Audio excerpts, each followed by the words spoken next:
How to create snack bag mockup on Photoshop. Let's do it. So open your Photoshop first and drag your image here and select this subject. After selecting your subject, click Ctrl G to duplicate, and right now go and drag your image. Drag it to Photoshop, drag it here, and right now click Alt and click between these two layers.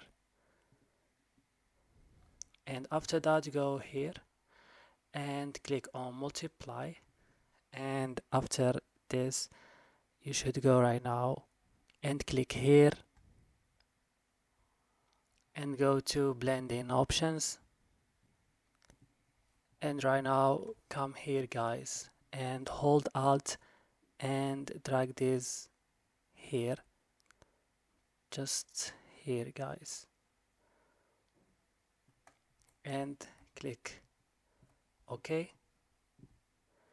And right now guys, go to channel.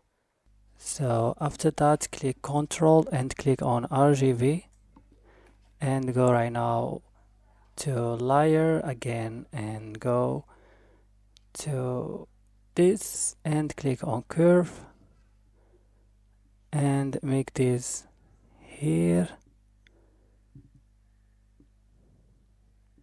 like this and click here.